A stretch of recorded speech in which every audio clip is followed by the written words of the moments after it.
Então já falamos dos pontos chaves anatômicos, agora vamos para as linhas da transição crânio-vertebral, das linhas craniométricas. Então começando com a primeira delas, nós já falamos inclusive a chamada linha do forame magno ou linha de McRae.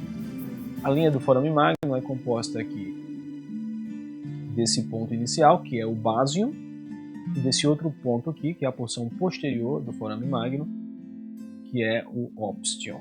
Então você tem aqui a base do clipus, o basium, e a porção posterior do forame magno, que é o ostium. Traça-se essa linha, tudo que estiver acima da linha de McRae deve ser uma estrutura intracraniana. Então está dentro da cavidade aqui intracraniana, no caso aqui da fossa posterior. Tudo que estiver abaixo é da coluna vertebral.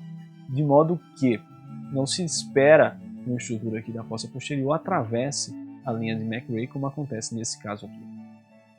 Então você tem herniação de tonsilas cerebelares, provavelmente por uma lesão aqui no verme cerebelar, levando então a herniação, compressão aqui do bulbo e da transição bulbo-medular e, consequentemente, uma hidrocefalia, uma dilatação aqui do quarto ventrículo. Ok? Essa é uma situação que a gente vê e que identifica mais facilmente quando traça a linha aqui, pelo menos mentalmente, a linha de McRae. Veja que há uma obliteração das cisternas aqui da fossa posterior. Ok? Outra informação que você pode dar aqui usando a linha de McRae é em relação à relação com o processo odontoide de C2. Veja que o processo odontoide se situa aqui, nesse caso, abaixo da linha de McRae. Então, apesar da linha de Chamberlain ser mais utilizada para se falar em invaginação basilar, também muitos artigos colocam a linha de McRae como sendo um ponto de referência no qual o processo odontoide de C2 deve ficar abaixo. Tá? Então você tem essa situação também a ser observada. Mas guarde principalmente linha de McRae para avaliação do Chiari do tipo 1 e de herniação de tonsilas cerebelares. A herniação de tonsilas, nesse caso aqui, por uma lesão da fossa posterior, e no caso da anomalia de Chiari seria por uma redução do volume da fossa posterior. Okay?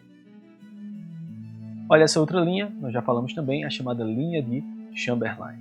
A linha de Chamberlain é traçada aqui da porção posterior do palato duro até o ostium, ou seja, da porção posterior do forame magno. Parede posterior aqui do forame magno, já pertencente ao occipital. Essa linha deve se situar acima do processo odontoide de C2. Se dá uma certa tolerância aí de 2, 3 milímetros, os artigos variam, em crianças até um pouco mais, mas se há uma passagem indiscutível do processo odontoide de C2 por mais de 4, 5 milímetros, já se caracteriza a chamada invaginação basilar. Okay? Antigamente se traçava na radiografia essa linha aqui, que é uma variante da linha de Chamberlain, a linha de McGregor. O que é que acontece? Na radiografia você não consegue identificar o ostium. Então, você identificava aqui, na verdade, a porção mais posterior a porção mais inferior do occipital nessa posição.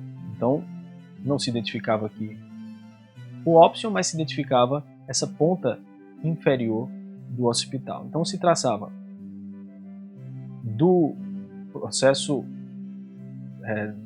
posterior do palato duro até essa protuberância occipital inferior aqui e fazia essa relação com o processo odontoide de C2. Aqui você dá uma tolerância um pouco maior, como essa linha está um pouco abaixo, aqui você tem uma tolerância de pelo menos 5 milímetros, era e é ainda uma alternativa quando se quer avaliar apenas por radiografia. É óbvio que você tem acesso, você vai solicitar a tomografia ou a ressonância magnética. Então, aqui um caso de invaginação basilar. Invaginação basilar, ou seja, uma insinuação do processo odontoide, uma insinuação da coluna vertebral para a cavidade craniana. que é aqui facilmente observada quando você traça essa linha aqui de Chamberlain, que vai do processo posterior, do aspecto posterior do palato duro até o ópsion. Veja que o processo odontoide de C2 ultrapassa em muito essa linha de Chamberlain. Uma diferenciação interessante que ele coloca é entre invaginação e impressão basilar. Qual a diferença entre invaginação e impressão basilar? Invaginação é quando a alteração ela é congênita, ela é decorrente de alguma anomalia congênita. Por exemplo, você tem a chamada assimilação atlanto-axial, que a gente vai ver. É uma anomalia por fusão do atlas e, atlanto-occipital, do atlas e do osso occipital. É uma situação congênita e que predispõe a esse tipo de ocorrência aqui, a invaginação basilar. Uma outra situação, o paciente tem uma platibasia e desenvolveu invaginação basilar. Também é uma alteração congênita, chama-se invaginação basilar. Agora, quando essa insinuação se dá por um enfraquecimento secundário, ou seja, não é congênito, é causado por alguma doença, como osteoporose, doença de Paget, por exemplo, aí você já não chama mais de invaginação basilar, você chamaria de impressão basilar. Okay? Fica esse registro, a diferenciação entre invaginação basilar e impressão basilar. Olha essa outra linha aqui, chamada linha de Walkenheim. Linha de Walkenheim ou linha de base do clivus. Qual é o sentido dessa linha? O sentido dessa linha é mostrar se o processo odontoide de C2 ele está angulado com a ponta em direção ao tronco cerebral. Isso por quê? Uma situação de angulação dessa ponta de C2 aqui pode levar à compressão do bulbo numa área muito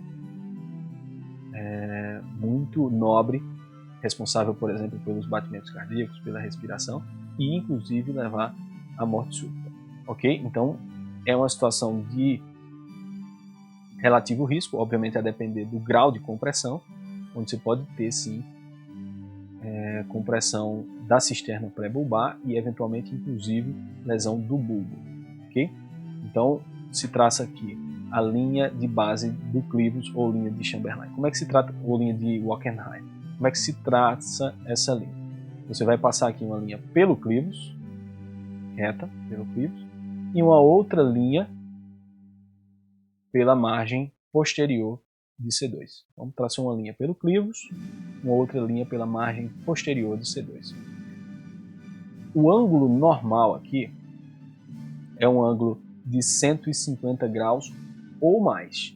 Então veja que esse ângulo ele tem que ser um ângulo obtuso. Esse ângulo aqui tem que ser de mais de 150 graus. Quando você faz a extensão, esse ângulo chega a 180 graus. Okay? Então um ângulo inferior a 150 graus, como veremos, é um ângulo que denuncia uma possível compressão bulbar, okay? Ou compressão bulbo-pontínea. Então é exatamente isso que acontece aqui. Você tem uma angulação do processo odontoide de C2 inferior a 150 graus quando você traça a chamada linha de base do clivus e uma compressão do bulbo e da ponte, principalmente aqui do bulbo. Essa compressão do bulbo já levou a uma lesão no centro do bulbo, na região central do bulbo, que é potencialmente muito grave. Ok? Então, nessa situação aqui, você tem que citar, obviamente, no laudo, nesse caso, uma lesão do bulbo causada por uma alteração da transição crânio-vertebral, uma agudização aqui desse ângulo, o ângulo ou linha de base de Walkenheim. Esse outro ângulo aqui também é importante, é o ângulo que vai definir se há ou não platibasia, ou seja, se há ou não aplanamento da base do crânio. Então você vai pegar aqui o nasion, o tubérculo da cela e o basion. Veja que a gente tinha falado lá atrás desses outros pontos anatômicos e ainda não os tinha utilizado. Está aqui, tubérculo da cela, o nasion e o basion. Então esse ângulo aqui é o chamado ângulo de Welker, ou Welker, não sei como é que se lê. Esse ângulo de Welker é quem define se há ou não platibasia. Nesse caso não há platibasia, ou seja, não há um achatamento. O ângulo normal aqui deve ser menor do que 140 graus. Um ângulo maior, um ângulo mais obtuso, como esse caso aqui, indica uma platibasia. Qual a importância da platibasia? Como já vimos, a platibasia está associada muitas vezes à compressão bulbar, ou seja, um ângulo de Wochenheim reduzido, e também a uma invaginação basilar em uma anomalia de Chiari. Tudo isso é mais comum nos pacientes com um aplaneamento da base do crânio, ou seja, uma platibasia. Então, um ângulo de Welcker maior do que 140 graus, ou seja, mais obtuso, significa platibasia. E, por último, todas as vezes que você avaliar a transição crânio-vertebral, você vai ter que colocar um corte coronal para avaliar essa transição aqui, a transição occipito-atlanto-axial. Ok? Então, essa transição é muito importante porque uma das causas de invaginação basilar é justamente anomalias nessa transição. Seja anomalias adquiridas, como por exemplo o processo de degeneração, como já vimos também doença de Page, de osteoporose, ou situações de assimilação atlanto-occipital, onde o paciente tem uma fusão desses ossos, e isso eleva a região da coluna para a cavidade intracraniana, ou seja, é a causa de todo o processo. Então vamos lá, quais são as estruturas que a gente vai marcar aqui? Então nesse corte você vai ver os côndilos occipitais de um lado e do outro, côndilo occipital direito, côndilo occipital esquerdo, essa é a porção do osso occipital ainda.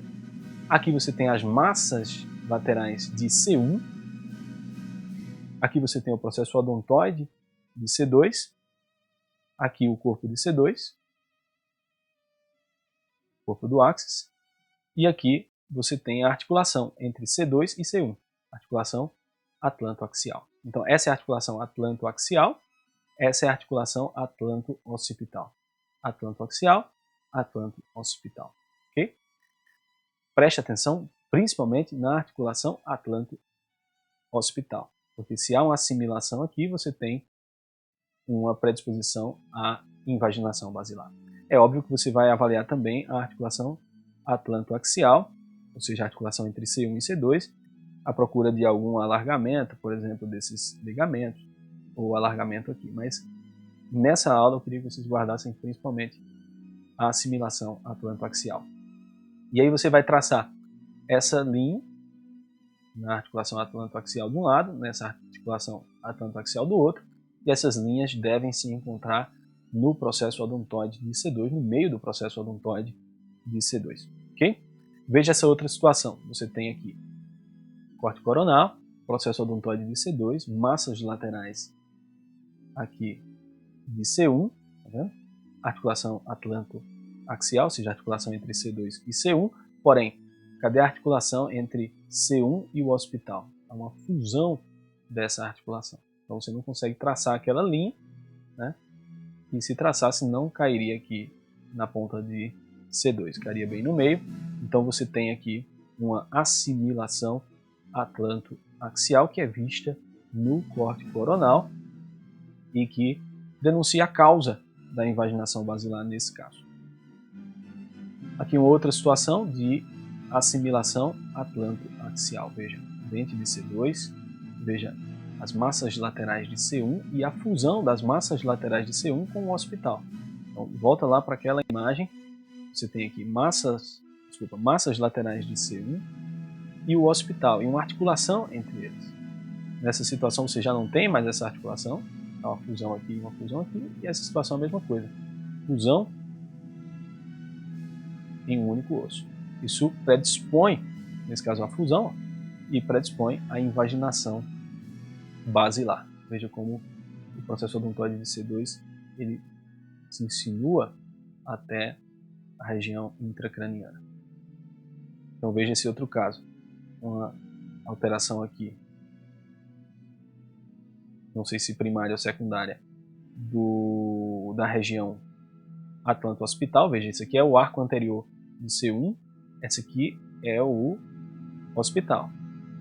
E aí você tem uma fusão, uma alteração aqui de aproximação entre esses dois e, consequentemente, esse paciente tem aqui uma grande invaginação basilar. Invaginação basilar pronunciada. Okay? Olha como ele está, o C2, praticamente completo, inclusive a linha acima da linha de McRae. Então, essa aqui é a linha de Chamberlain, essa é a linha de McRae. Ok? Então, para resumir, você tem os pontos chaves, foi o que a gente viu, na letra A o nasion, o tubérculo da cela, o basium, o option, a porção a porção posterior do palato duro, o arco anterior de C1, o dente de C2 e o arco posterior de C1. Nós vimos então depois a linha de McRae, que vem do basium até o option, ou linha do forame magnum, e que define principalmente a herniação tonsilar, define também aqui a invaginação basilar, mas principalmente a herniação tonsilar e a malformação de Chiari. Okay? 3 milímetros em adultos, cerca de 5 milímetros em crianças. Okay? E aqui nós temos a linha de Chamberlain, que vai do processo posterior, do aspecto posterior do palato duro até o option, define principalmente a invaginação basilar. Vimos a linha de Wochenheim, ou linha de base do clivus, que deve ser superior a 150 graus. Quando é inferior, você tem risco ali de compressão do bulbo. Quando você faz extensão, o paciente pode chegar com essa linha até 180 graus, ok? E aqui você tem a compressão bulbar, onde o ângulo de Wochenheim é inferior a 150 graus. Pode levar a uma compressão direta, inclusive com lesão do bulbo aqui, compressão e obliteração das cisternas. Depois você viu o chamado ângulo basal de Welker, que define a platibasia. Nesse caso, normal, você tem ali as três estruturas, o nasion, o tubérculo da cela e o basium, e a medida normal é menor do que 140 graus. Como já vimos, utilizado para definir a platibasia. A platibasia seria justamente um ângulo superior a 140 graus, um ângulo de Welker. A platibasia, qual a importância? Está associada a uma formação de Chiari do tipo 1 e a invaginação basilar. Okay? Então aqui, na verdade eu coloquei Chiari tipo 1, mas aqui provavelmente é uma lesão expansiva. Difícil dizer nesse caso, aparentemente é uma lesão expansiva. E lembrar que o Chiari tipo 1 pode estar associado à hidrocefalia, pode estar associada à cefaleia, mas pode ser também assintomática. O paciente pode ter sua invaginação lá de tonsilhas cerebelares através do forame magnum e não ter nenhum tipo de manifestação clínica. Mas deve ser descrito no laudo sempre. E aqui você tem a avaliação da transição crânio-vertebral sempre no coronal. Deve ser feita essa avaliação no coronal para excluir a possibilidade de uma assimilação atlanto-occipital. Nesse caso não tem assimilação atlanto-occipital, você tem aqui a massa lateral de C1 bem articulada com os côndilos occipitais, e se traçando essa linha você chega ali no processo odontoide de C2. Ok? Sempre a fazer essa avaliação no coronal. É isso aí, pessoal. Um abraço a todos e até a próxima. Deixem suas perguntas, seus comentários e vamos para a próxima aula.